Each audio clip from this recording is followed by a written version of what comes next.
2024-এর শেষের দিকে আমি এক শহীদ পরিবারকে নিয়ে একটি প্রতিবেদন করি।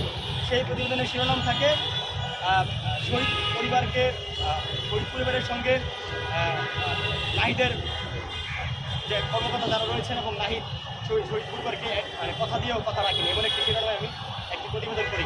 সেটি খুব রাতারাতি ভাইরাল হয়ে যায় এবং সঙ্গে সঙ্গে নাহিদের জনসংযোগ কর্মকর্তা আমাকে ডাকেন। আমি এই সংবাদ আমি করেছি কিনা, আমি বলেছি আমি করেছি। তিনি আমাকে সচিবালয়ে ডাকেন। আমি পরদিন সচিবালয়ে যাই এবং এই সংবাদ করার পর নাহিদ ইসলাম পরের দিনে এই সেই শহীদ পরিবারের বাসা, শহীদ পরিবারের বাড়ি হচ্ছে রায়েরবাগ, শনিরাজ্য রায়েরবাগ, সেখানে এসে যায়।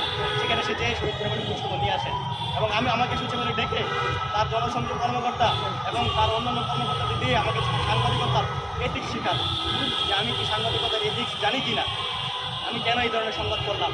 পরে আমি বলেছি শহীদ পরিবারের জন্য একটা আবেগ আছে, সে আবেগ থেকে আমি সংবাদটা করেছি। আমি আমার ভুলের জন্য ক্ষমা করে দিই। স্বয়ং নাহিদ ইসলাম এসে আমাকে বলে যে আপনি সংবাদটা করেছেন, আপনি নিউজ করেছেন, আপনার তো আমি একটা পক্ষ, আমার তো একটা পক্ষ নেওয়া দরকার ছিল, আপনি আমার কাছে কেন আসলেন না। আমি বলছি আমি অত্যন্ত ছোট্ট একজন রিপোর্টার, আপনি একজন উপদেষ্টা, আপনার কাছে আমি কীভাবে আছি, আপনি তো আমাকে আপনার কর্মকর্তাতে আমাকে জায়গা দিবেন, আপনি আমাকে স্পেস দিতেন। আমি এটা তাকে বলেছিলাম। তখন সে তার কর্মকর্তাদের দিয়ে 1 ঘন্টা আমাকে প্রথমে এক প্রকার দেশিবাদী স্টাইলে আমাকে মানে ছিল ওনার কর্মকর্তাদের দিয়ে সেই সচিবালয়ে শহীদ সুয়েল তার নাম, তার ভাই এবং তার মা বিভিন্ন জায়গায় এসে কান্নাকাটি করে, ছবি হাতে নিয়ে, আপনারা হয়তো তাকে চিনেন।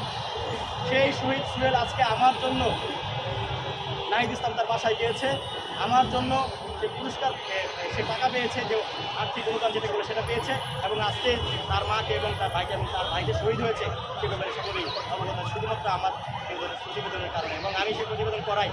স্বয়ং নাহিদ ইসলাম আমাকে বলে, উনি আমার বাড়ি জিজ্ঞেস করে আমার বাড়ি কোথায়, আমি বলি আমার বাড়ি ইঠামইনে সাবেক রাষ্ট্রপতি আব্দুল হামিদের বাড়ি এবং বর্তমান যে সংসদ সদস্য ফজলুর রহমানের বাড়ি।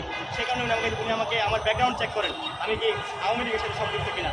আমার পরিবারে কেউ আওয়ামী লীগের সাথে কোনোদিনও সম্পৃক্ত ছিল না। আমার দাদা মুসলিম লীগ করতেন। আমার দাদা 1970-তে এমএনএ ইলেকশন করেছেন, তার প্রতীক ছিল বাঘ প্রতীকে তিনি ইলেকশন করেছেন।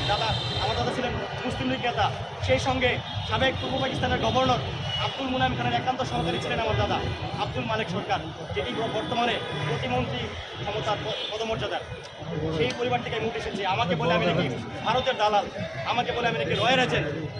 এই দখল করা এই ইসরাবিল ফরাজি, যে জনকণ্ঠ পত্রিকা দখল করেছে, সে আমাকে বলে আমি নাকি আওয়ামী লীগের দোসর, আমি নাকি ভারতের দালাল, আমি নাকি রয়্যাল এজেন্ট।